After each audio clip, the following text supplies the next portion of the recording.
for educational purposes only and reflects independent editorial commentary.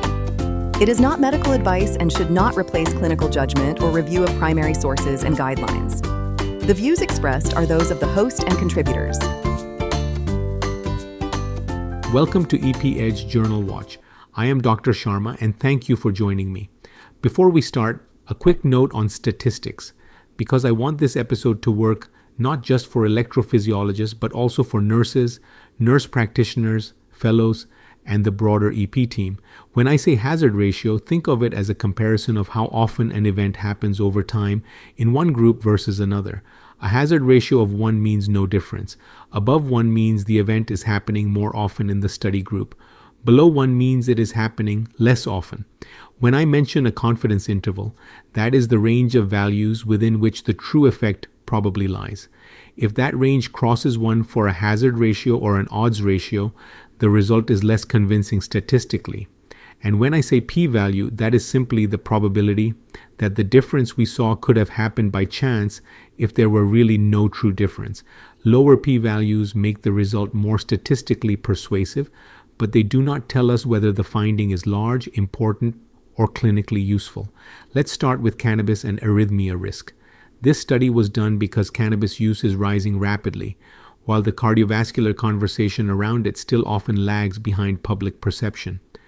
The investigators used a large real-world TriNetX dataset from 68 U.S. healthcare organizations and compared 210,817 adult cannabis users with an equal number of propensity-matched ibuprofen users.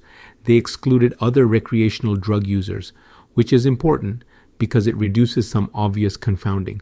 The primary outcomes were atrial fibrillation or flutter, paroxysmal tachycardia, premature beats, and ventricular tachycardia or fibrillation. The results were striking. For atrial fibrillation or flutter, the hazard ratio was 1.549. In plain English, that means the cannabis group had about a 55% higher rate of atrial fibrillation or flutter over follow-up than the comparison group. For paroxysmal tachycardia, the hazard ratio was 1.791, meaning about a 79% higher rate. For premature beats, the hazard ratio was 1.739, again meaning the event happened much more often in cannabis users. And the most dramatic signal was ventricular tachycardia or fibrillation, with a hazard ratio of 3.078. That means the ventricular arrhythmia rate was a little over 3 times higher in the cannabis group. The confidence intervals for these hazard ratios stayed well away from 1, and the p-values were all less than 0.001, which makes the association statistically strong. Now, that does not prove causality. We still do not know dose, route, recency, or potency, and the exposure definition came from ICD coding rather than direct quantified exposure data. But the EP Edge take is this. The signal is broad, biologically plausible, and no longer easy to dismiss. In EP practice, cannabis should now be part of a serious arrhythmia history, especially in patients with syncope, palpitations, atrial fibrillation, ventricular arrhythmia risk, inherited channelopathy, or antiarrhythmic drug exposure. Next is the LEAF study. This paper was done because obesity and epicardial fat are linked to worse atrial fibrillation outcomes, and the investigators wanted to know whether adding liraglutide to structured risk factor modification could improve ablation results. This was a randomized study of overweight or obese patients with atrial fibrillation who had elected catheter ablation. 28 patients were assigned to risk factor modification alone, and 31 were assigned to risk factor modification plus liraglutide for 3 months before ablation. Importantly, about 80% had persistent atrial fibrillation, so this was not an easy low-risk population. The primary endpoint was change in left atrial epicardial adipose tissue volume, and the ablation strategy was essentially pulmonary vein isolation based. Now here is the interesting part. Overall, left atrial epicardial fat went down and weight went down, but there was no major between-group difference in those early structural changes. So if you looked only at the primary mechanistic endpoint, you might think the study was underwhelming. But clinically, it was not underwhelming at all. 1 year freedom from atrial fibrillation or flutter was 81% in the liraglutide group and 54% in the control group. with a log-rank p-value of 0.007. That means the separation in the recurrence curves over time was unlikely to be due to chance alone. In the persistent AF subgroup, the difference was even larger, 88% versus 50%, with a p-value less than 0.001. The authors also used odds ratios in adjusted models. An odds ratio works similarly to a hazard ratio in terms of interpretation. 1 means no difference. Below 1 means lower odds of the outcome. Above 1 means higher odds. In LEAF, treatment with liraglutide was associated with lower 12-month recurrence, with odds ratios well below 1, meaning recurrence was less likely in the liraglutide arm even after accounting for other variables in the model. So what is the practical meaning of this study?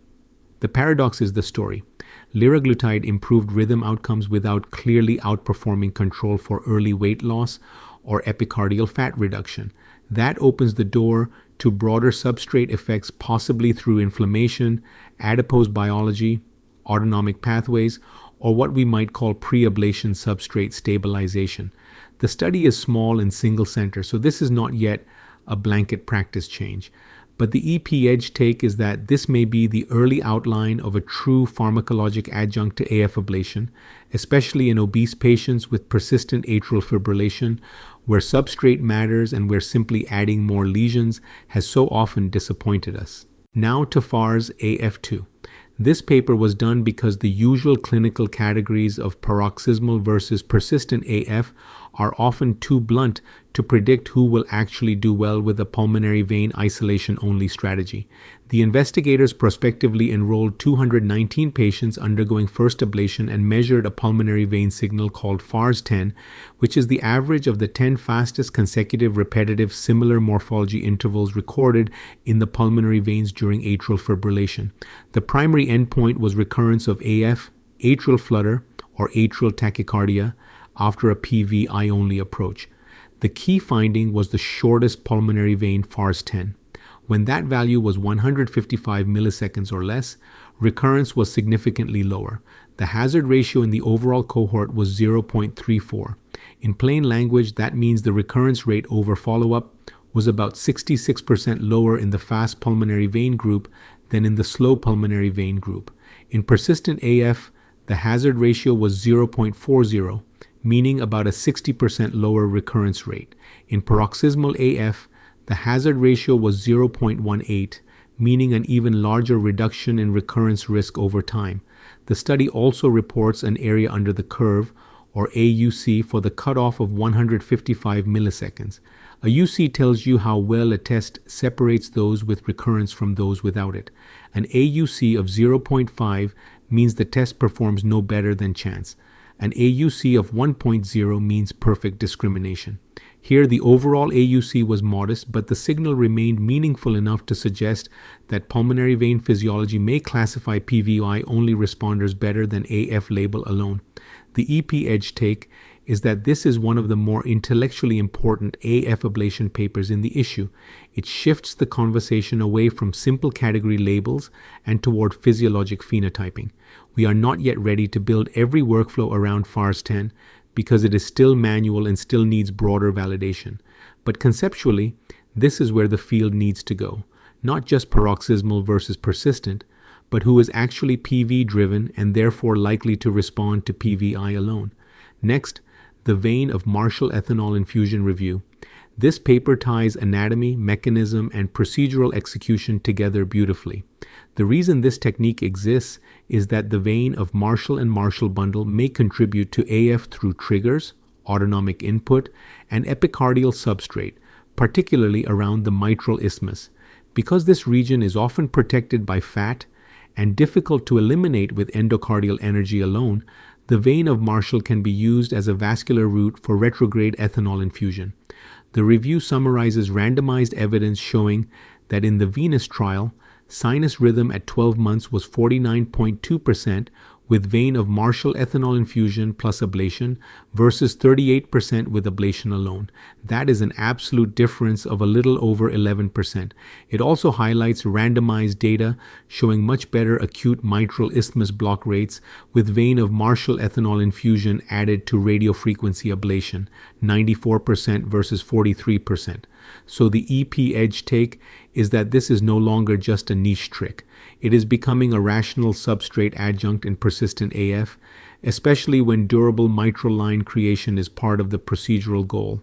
Now let's turn to pacing, starting with the ChiCSP study.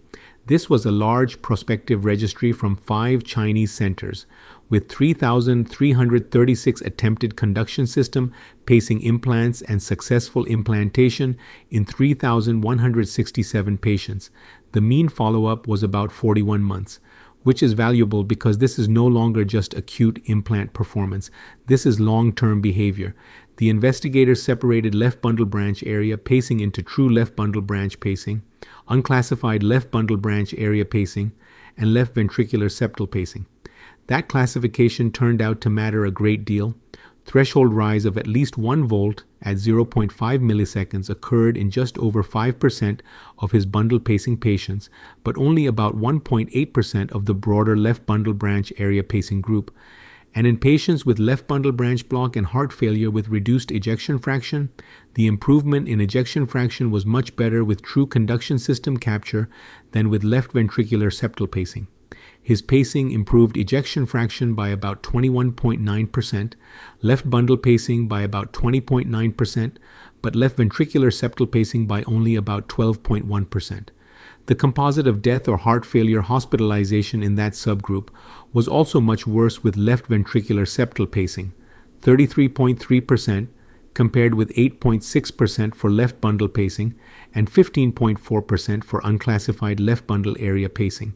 The p-value here was 0.004, which makes that difference statistically compelling. The EP edge take is straightforward. Not all left bundle area pacing is equivalent. Lead location is not the same thing as physiologic capture, and outcomes appear to depend on that distinction. Now, a very practical companion paper, Pacing Site and Pre-Implant Screening for the Subcutaneous CIED. This study used an ablation catheter to simulate pacing from conduction system sites and from multiple right ventricular septal sites in 30 patients, then measured SICD screening eligibility. The baseline sinus rhythm pass rate was 86.7%. Conduction system pacing preserved that almost exactly, 86.7% for right. His pacing, 90% for left his pacing, and 86.7% for left bundle pacing. Right ventricular septal pacing, especially apex septal pacing, performed much worse, with pass rates falling as low as 10% in some apex positions. When you hear a p-value less than 0.001 in that context, it means the differences across pacing sites were highly unlikely to be random noise. The practical EP edge take is immediate. If SICD compatibility matters, pacing site is not an afterthought. Conduction system pacing best preserves native-like activation, and native-like activation best preserves native-like sensing behavior. 2 final papers, both highly practical. First, the study comparing chlorhexidine pocket irrigation with an antibacterial envelope for infection prevention in high-risk device procedures. This was a retrospective multicenter observational study of 1,749 patients with a propensity-matched analysis of 714 patients. The main question was simple. Can a cheap and widely available chlorhexidine strategy perform similarly to a more expensive antibacterial envelope? In the full cohort, device-related infection occurred in 0.8% versus 0.8%, with a hazard ratio of 0.89. That hazard ratio is so close to 1 that, practically speaking, it means there was no meaningful difference detected between the 2 strategies in this study. The confidence interval was wide, from 0.3 to 2.66, which tells you the event count was low and the precision around the estimate was limited. After matching, the results stayed essentially the same, 1.1% versus 1.1%, hazard ratio 0.97, again meaning no detectable difference. No adverse events related to chlorhexidine irrigation were reported. The strongest predictor of subsequent infection was previous device infection. with a hazard ratio of 7.04. That means patients with prior device infection had about a 7-fold higher rate of another infection over follow-up than those without that history. The EP edge take is that this paper is highly operational. It does not prove equivalence in a strict randomized trial sense, but it strongly supports chlorhexidine irrigation as a pragmatic, low-cost strategy, especially where envelope use is limited by cost or access. Finally, the paper on NPP, or the number of pacing stimuli needed to reach a plateau post-pacing interval for diagnosing re-entrant atrial tachycardia. This is classic electrophysiology in the best sense, a mechanistically elegant maneuver that may simplify difficult circuit work. The study included 43 atrial tachycardias in 38 patients and examined whether NPP could identify proximity to the tachycardia circuit. The results were very practical. Among sites where conventional entrainment data were available, 104 of 110 sites with NPP equals 3 had a post-pacing interval minus tachycardia cycle length of 30 milliseconds or less. In other words, NPP of 3 usually meant you were close to or in the circuit, and all 32 sites with NPP greater than 5 had post-pacing interval minus tachycardia cycle length greater than 30 milliseconds. That means NPP greater than 5 was an extremely strong signal that you were not in the circuit. The paper also reports positive and negative predictive value. Positive predictive value tells you how often a positive test result is actually correct. Negative predictive value tells you how often a negative result is actually correct. Here, NPP equals 3 had a positive predictive value of 94% for being on the circuit, while NPP greater than 5 had a negative predictive value of 100% for being out of the circuit. The EP edge take is that this maneuver does not replace entrainment, but it gives the operator another credible tool that can be done with a single catheter and local capture without always needing the full complexity of classic entrainment validation. So, to recap briefly, this issue showed that cannabis is emerging as a real arrhythmic risk signal. Liraglutide may become a meaningful substrate. Adjunct to AF ablation, pulmonary vein, physiology may outperform AF labels. For selecting PVI-only responders, vein of Marshall ethanol infusion is becoming a strategic tool in persistent AF. Capture classification matters in conduction system pacing. Pacing site affects CIED eligibility. Chlorhexidine irrigation may be a pragmatic infection strategy, and NPP offers a useful new way to approach re-entrant atrial tachycardia circuits. All references and graphics are available on the LinkedIn newsletter, EP Edge Journal Watch, as well as on Substack at epedge.substack.com. Thank you again for listening. Take care and see you till the next episode.